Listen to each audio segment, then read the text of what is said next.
Hello friends and welcome to my channel. तो आज की वीडियो में हम क्लास 10th के ज्योग्राफी के फर्स्ट चैप्टर का एक नया टॉपिक स्टार्ट कर रहे हैं, that is development of resources. मतलब रिसोर्सेज की डेवलपमेंट।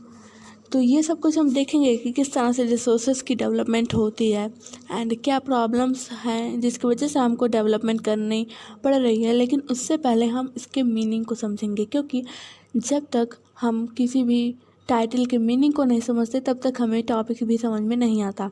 तो चलिए पहले तो हम डेवलपमेंट ऑफ रिसोर्सेज का मतलब समझेंगे, उसके बाद इस टॉपिक को पढ़ेंगे। डेवलपमेंट का मतलब क्या होता है? डेवलपमेंट का मतलब होता है ग्रोथ होना। जैसे बायोलॉजी के टर्म में अगर आप देखें तो ह्यूमन बॉडी का जैसे ग्रोथ होता है, पहले छोटे बच्चे थे, फिर उससे बड़े हुए, उससे बड़े, तो उस तरह से क्या हुआ, ग्रोथ हुआ ह्यूमन बॉडी में, तो एक तरह से वो डेवलपमेंट हुआ। अगर आप इकोनॉमिक्स के टर्म में देखें तो इकोनॉमिक्स के टर्म में होगा कि आप फाइनेंशियली स्ट्रांग हो जाएं, डेवलप हो जाएं थोड़ा। जैसे कि एक आदमी है जिसके पास एक छोटी सी शॉप है और फिर वो मतलब हार्ड वर्क करता है और उसके पास फिर बड़ी शॉप हो जाती है, तो ये कह सकते हैं कि उसका डेवलपमेंट हुआ। अब यहाँ पे बात हो रही है रिसोर्सेज की डेवलपमेंट की। तो रिसोर्सेज की डेवलपमेंट का मतलब ये है कि जो भी हमारे पास आज रिसोर्सेज हैं हम उसको इस तरह यूज़ करें कि आगे आने वाले फ्यूचर में हमें उतने ही रिसोर्सेज से और रिसोर्सेज मिल जाएं। मतलब कि आज जितना है उससे ज़्यादा हम बना लें, डेवलप कर लें, जिससे कि आगे चल के कोई प्रॉब्लम ना हो। ये होता है डेवलपमेंट ऑफ रिसोर्सेज का मतलब। तो जैसा कि हम जानते हैं कि रिसोर्सेज जो हैं वो हमारे सारी जो बेसिक नीड्स हैं उसे फुलफ़िल करती हैं और ये बहुत ही ज़्यादा इम्पॉर्टेंट हैं ह्यूमन सर्वाइवल के लिए। हम ये भी जानते हैं कि रिसोर्सेज क्या होती हैं, जितने भी हमारे एनवायरनमेंट में चीज़ें अवेलेबल है जो कि हमारे नीड्स को सेटिस्फाई करती हैं, जो कि टेक्नोलॉजिकली एक्सेसिबल हैं, इकोनॉमिकली फिजिबल हैं और कल्चरली एक्सेप्टेबल हैं, उन्हें हम रिसोर्स बोलते हैं। ये मैंने आपको इंट्रोडक्शन पार्ट में ही बता दिया था। तो यहाँ पे बताया ये जा रहा है कि resources are vital for human survival. मतलब कि बहुत ही ज़्यादा इम्पॉर्टेंट है ह्यूमन सर्वाइवल के लिए, क्योंकि ये ह्यूमन की लाइफ की जो क्वालिटी है उसे मेंटेन करते हैं, इम्प्रूव करते हैं। अब लाइफ की क्वालिटी से क्या मतलब है? लाइफ की क्वालिटी मतलब हम रोज़ डेली फूड कंज्यूम करते हैं, तो फूड क्या है, एक रिसोर्स है। उसको खाने से हम हेल्दी होते हैं तो हमारी लाइफ की क्वालिटी जो है वो इम्प्रूव हुई। तो यही मतलब है इसका। अब ऐसा माना जाता था पहले कि जो रिसोर्स है वो फ्री गिफ्ट हैं नेचर के, लेकिन फिर बाद में पता चला कि ऐसा नहीं है, बिकॉज जब तक ह्यूमन बीइंग उसे यूज़ नहीं करेंगे तब तक वो रिसोर्स नहीं बनेगा। फॉर एग्ज़ाम्पल एक एरिया है जहाँ पे हमें पता चला कि वहाँ पे सोना दबा हुआ है, लेकिन जब तक ह्यूमन उसे एक्सट्रैक्ट करके निकालेंगे नहीं और उसकी ज्वेलरी बना के उसको मतलब मार्केट में नहीं बेचेंगे और लोग उसे यूज़ नहीं करेंगे, तब तक हम नहीं कह सकते कि वो रिसोर्स है। तो यही चीज़ यहाँ बताई जा रही है। अब क्या हुआ, जैसे कि हम जानते हैं कि रिसोर्स हमारे पास बहुत है, इस वजह से हम क्या कर रहे हैं कि इनडिस्क्रिमिनेट उसका यूज़ किए जा रहे हैं और इससे बहुत ज़्यादा प्रॉब्लम भी आ रही है। जिसमें से पहला प्रॉब्लम क्या है, depletion of resources for satisfying the greed of few individual. मतलब रिसोर्स जो है उनकी कमी हो रही है क्योंकि कुछ ग्रीडी लोग हैं, जो मतलब कुछ लालची लोग हैं सोसाइटी में, जो कि उनको बहुत सी ज़्यादा यूज़ कर रहे हैं, रिसोर्सेज को बहुत ज़्यादा यूज़ कर रहे हैं अपने नीड को सेटिस्फाई करने के लिए। ना दूसरा हमारा आता है, कुछ ऐसे सोसाइटी में लोग हैं जो कि रिच सेक्शन से बिलोंग करते हैं और वो रिसोर्सेज को एक्युमुलेट करके रखते हैं, मतलब कह सकते हैं कलेक्ट करके रखे हुए हैं, चाहे उनको काम हो या ना हो। और इससे बहुत ही बुरा इम्पैक्ट ये पड़ रहा है कि सोसाइटी दो पार्ट में बट गई है, एक है हैव्स और दूसरा है हैव नॉट। मतलब रिच और पुअर में जो सोसाइटी है वो बट गई है। तो आप सोच सकते हैं कि ये कितने ज़्यादा मेजर प्रॉब्लम है ना। हमारा थर्ड आता है कि इनडिस्क्रिमिनेट एक्सप्लॉयटेशन से बहुत ही ज़्यादा ग्लोबल इकोलॉजिकल क्राइसिस हो रही है। मतलब पूरे वर्ल्ड पे इसका इफ़ेक्ट पड़ रहा है और इससे बहुत ज़्यादा प्रॉब्लम हो रही है, जैसे कि ग्लोबल वार्मिंग हो गया। ग्लोबल वार्मिंग ये होता है कि जब अर्थ का जो टेम्परेचर है वो बढ़ जाता है तो उसे हम बोलते हैं ग्लोबल वार्मिंग। अब इसमें CO2 का जो लेवल होता है वो इंक्रीज़ होने लगता है ग्लोबल वार्मिंग क्यों होती है? क्योंकि हम पेड़ों को काट देते हैं, डिफॉरेस्टेशन करते हैं, और जो पेड़ होते हैं वो ऑक्सीजन मतलब देते हैं और CO2 लेते हैं। तो जब CO2 वो नहीं लेंगे क्योंकि पेड़ तो कट गए हैं, तो इस तरह से क्या होगा कि लेवल इंक्रीज़ होगा CO2 का एटमॉस्फेयर में, तो उससे ग्लोबल वार्मिंग होगी। अब ग्लोबल वार्मिंग के चलते जो ग्लेशियर्स हैं वो भी मेल्ट होंगे और इससे पानी जो नीचे आएगा, तो कई सारे एरियाज़ में फ्लड भी आ जाते हैं। ओके, ना हमारा सेकंड जो प्रॉब्लम है वो है ओजोन लेयर डिप्लीशन। हम जानते हैं कि ओजोन लेयर जो है वो हमें अल्ट्रा वायलेट रेज जो होती हैं, सन की डायरेक्ट रेज, उससे बचाती हैं। मतलब कि अगर सन की डायरेक्ट रेज हमारे स्किन पर पड़े या फिर हमारे शरीर पे कहीं भी पड़े, तो उससे क्या होगा कि हमारे हेल्थ को वो इफ़ेक्ट करेगी। इससे स्किन कैंसर और भी बहुत ज़्यादा डिसीज़ जो है वो हो जाएंगी। लेकिन ओजोन लेयर हमें बचाती है। लेकिन हम जितना पोल्यूशन फैला रहे हैं, अब आप जानते हैं कि आपके फ्रिज से क्या होता है, CFC मतलब क्लोरोफ्लोरोकार्बन गैस निकलती है। तो उससे होता यह है कि वो जाती है और ओजोन लेयर की एक जो लेयर है उस पे क्या करती है, इफेक्ट डालती है और उसमें होल हो रहा है, इसी वजह से वो ख़राब हो रहा है ओजोन लेयर, और इससे सन की जो डायरेक्ट रेज हैं वो हमारे अर्थ पे आ रही हैं। ना थर्ड जो प्रॉब्लम है वो है इन्वामेंटल पोल्यूशन।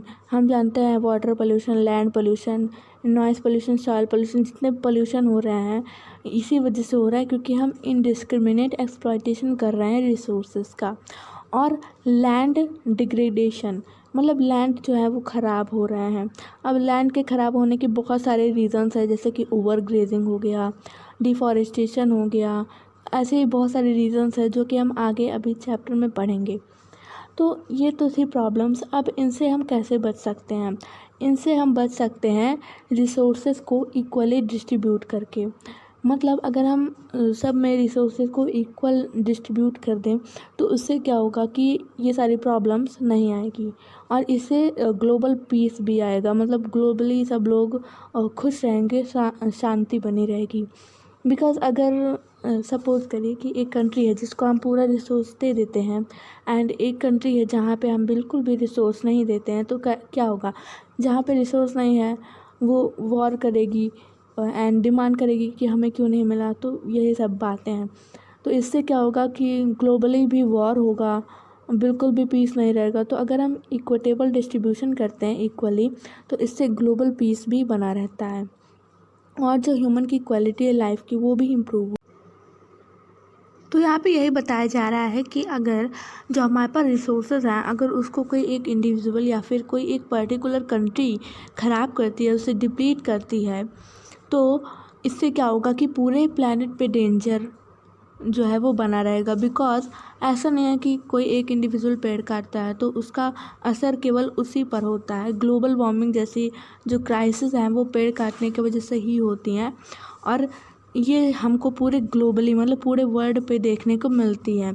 तो इसीलिए जो एक कंट्री है या फिर कोई एक पर्टिकुलर इंसान है, अगर वो ऐसे सब काम कर रहा है कि वो इन्वायरमेंट को डैमेज कर रहा है, तो उससे पूरे अर्थ पे हमको उसका जो असर है वो देखने को मिलेगा। इससे जो हमारा अर्थ का जो फ्यूचर है वो डेंजर में होगा। ओके, सो अगर आपको ये वर्ड दिखाई दे ग्लोबल, तो इसका मतलब यही होता है कि पूरे कंट्री से रिलेटेड, मतलब पूरे जितने भी कंट्रीज़ हैं पूरे वर्ल्ड में उन सब से रिलेटेड है ये वर्ड ग्लोबल। अगर यहाँ पे ग्लोबल वर्ड आ जाए तो समझ लीजिए कि पूरे वर्ल्ड में जितनी भी कंट्रीज है सबकी बात हो रही है। नाउ रिसोर्स प्लानिंग इसेंशियल है sustainable existence of all life, all forms of life. मतलब सस्टेनेबल एग्जिस्टेंस क्या होता है? तो सस्टेनेबल एग्जिस्टेंस जो है वो एक कंपोनेंट है, पार्ट है सस्टेनेबल डेवलपमेंट का। मतलब अगर हम सस्टेनेबल डेवलपमेंट को समझ लेते हैं तो हमें ये समझ में आ जाएगा कि सस्टेनेबल एग्जिस्टेंस क्या होता है।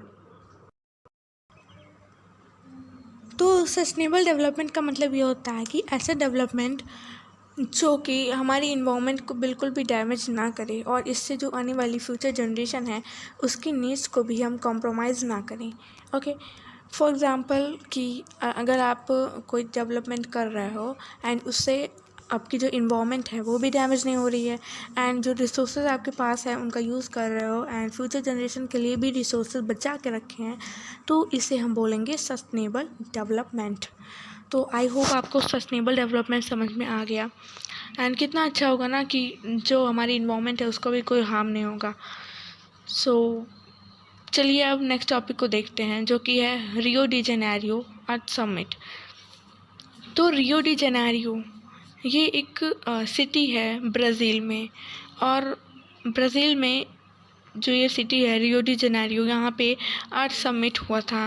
मतलब कि अर्थ से रिलेटेड जो इश्यूज थे, जो प्रॉब्लम्स थे, उन पे मीटिंग हुई थी, और इसलिए इसका नाम दे दिया गया रियो डी जेनेरियो अर्थ समिट, क्योंकि ये पूरे अर्थ से रिलेटेड एक मीटिंग थी जो कि जून में हुई थी 1992 में। और इस मीटिंग में 100 से ज़्यादा देशों के जो हेड थे वो आए हुए थे। हेड मतलब PM, prime minister and president, and ये आए थे, एंड ये मिले थे कहाँ, रियो डी जेनेरियो में, जो कि एक सिटी है ब्राज़ील में। और ये पहली इंटरनेशनल अर्थ समिट थी, और इन्होंने कुछ मेजर जो प्रॉब्लम्स थे उन पर डिस्कस किया। जैसे कि पहला था इन्वामेंटल प्रोटेक्शन, मतलब किस तरह से हम इन्वामेंट को प्रोटेक्ट कर सकते हैं, जो पोल्यूशन है, ग्लोबल क्राइसिस हैं जितने भी, उनसे कैसे बचा जा सकता है, मतलब पूरे ग्लोबल लेवल पे ऐसा सोचा गया था। एंड सेकंड था सोशियो इकोनॉमिक डेवलपमेंट, मतलब किस तरह से हम सोशल और इकोनॉमिक डेवलपमेंट कर सकते हैं ग्लोबली। ओके, ग्लोबल लेवल पे ऐसा नहीं है कि कोई एक कंट्री में सोशियो इकोनॉमिक डेवलपमेंट करना है, पूरे वर्ल्ड में जितने भी कंट्रीज़ हैं सब में जो सोशल एंड इकोनॉमिक डेवलपमेंट है उसे करना है। इस पे इन्होंने डिस्कस किया था, और वहाँ पे एक डिक्लेरेशन साइन हुई थी global climatic change and biological diversity पे। ओके, जहाँ पे क्या हुआ था कि जो रियो डी जेनेरियो प्लेस था, वहाँ पे जो आज समिट हुई थी, वहाँ पे forest principle and agenda 21 adopt किया गया था। अब फॉरेस्ट प्रिंसिपल क्या थे कि यहाँ पे मतलब फॉरेस्ट से रिलेटेड जो बातें थी वो की गई थी, जैसे कि कितने परसेंट जो है फॉरेस्ट एरिया होना चाहिए किसी भी कंट्री में, एंड कैसे हम फॉरेस्ट को प्रोटेक्ट कर सकते हैं। तो ये सारी चीज़ों के बारे में बात हुई थी। फॉरेस्ट प्रिंसिपल को अडॉप्ट किया गया था ग्लोबली, मतलब पूरे वर्ल्ड में। एंड एजेंडा 21 जिसके बारे में हम आगे पढ़ेंगे। अब ये सब कुछ क्यों हुआ था, बिकॉज़ इसका एम यही था कि हम आने वाली 21st सेंचुरी में सस्टेनेबल डेवलपमेंट को अचीव कर लें, जिसके बारे में अभी हमने जस्ट बात की कि सस्टेनेबल डेवलपमेंट क्या होता है। तो यही यहाँ पे मीटिंग हुई थी, जिससे कि आने वाले समय में 21st सेंचुरी में जो सस्टेनेबल डेवलपमेंट है उसे हम अचीव कर लें। ना एजेंडा 21 क्या था, ये एक डिक्लेरेशन था जो कि साइन हुआ था वर्ल्ड लीडर्स के द्वारा 1992 में। ओके, कहाँ पे हुआ था, UNCED। ओके, इसका फुल फॉर्म आप देख लीजिए बिकॉज इम्पॉर्टेंट है। और ये कहाँ पे हुआ था, रियो डी जेनेरियो ब्राज़ील में हुआ था। ओके, अब इसका एम ये था कि सस्टेनेबल डेवलपमेंट को अचीव करना। एजेंडा 21 में था ये कि ये इन्वामेंटल मतलब जो डैमेज था, पॉवर्टी, डिजीज़, जितने भी ऐसे टॉपिक्स थे जो कि मतलब ग्लोबल लेवल पे ये लोग चाहते थे कि शॉर्ट आउट करें, उसके अंदर ये सब कुछ आते थे। मतलब एजेंडा 21 में इन्वामेंटल डैमेज, पॉवर्टी, डिजीज़, इन सब जैसे ये सारी जो टॉपिक्स थे वो आती थी। और ये जो टॉपिक्स थे वो कॉमन इंटरेस्ट के थे, मतलब सभी लोग इससे परेशान थे, एंड इसमें सबकी नीड, सबकी ज़रूरत थी कि सब लोग इसको साथ में मिलकर शॉर्ट आउट करें। और इसमें सबकी कॉमन जो है रिस्पॉन्सिबिलिटी भी बनती थी, क्योंकि ऐसा नहीं है कि कोई एक कंट्री जो है पेड़ काटना बंद कर दे तो और सभी कंट्रीज़ में कट रहे हैं पेड़, तो इससे हम सस्टेनेबल डेवलपमेंट को अचीव कर लेंगे, ऐसा बिल्कुल नहीं था। तो इसीलिए सबकी यहाँ पे शेयर्ड रिस्पॉन्सिबिलिटी थी। अब क्या हुआ कि इन्होंने सोचा कि जो इन्वामेंटल डैमेज है, पॉवर्टी, डिजीज़, ऐसे जो प्रॉब्लम्स है, अगर हमको इससे ओवरकम होना है तो हमको क्या करना होगा कि इसको हमें लोकल गवर्नमेंट पे छोड़ना होगा। बिकॉज़ तो इसका मेजर जो ऑब्जेक्टिव था एजेंडा 21 का वो ये था कि इन सारी प्रॉब्लम्स को लोकल गवर्नमेंट पे छोड़ दिया जाए, क्योंकि अगर हम लोकली किसी भी प्रॉब्लम को सॉर्ट आउट करेंगे तो इससे क्या होगा, पहले एक लोकेलिटी में होगा, फिर ऐसे करते करते ओवरऑल पूरे स्टेट में, उसके बाद पूरे कंट्री में जो है ये हो जाएगा एंड फिर पूरे वर्ल्ड में हो जाएगा। तो या इसलिए ऐसा किया गया कि पहले ये लोकल लेवल से जो है शुरू किया गया। तो ये तो था एजेंडा 21। ये एक डिक्लेरेशन था जो कि साइन हुआ था वर्ल्ड लीडर्स के द्वारा 1992 में। सो आई होप आपको ये जो वीडियो थी ये समझ में आई, एंड नेक्स्ट वीडियो से हम स्टार्ट करने वाले हैं रिसोर्स प्लानिंग। तो अगर आपको वीडियो समझ में आई है तो लाइक कर दीजिए वीडियो को, एंड चैनल पे अगर आप नए हैं तो चैनल को कर दीजिए सब्सक्राइब एंड बेल आइकन को भी ऑन कर दीजिए। सो अगर आपको कोई डाउट है इस टॉपिक से रिलेटेड तो आप कमेंट बॉक्स में पूछ सकते हैं। तो मिलते हैं नेक्स्ट वीडियो में, तब तक के लिए थैंक यू सो मच।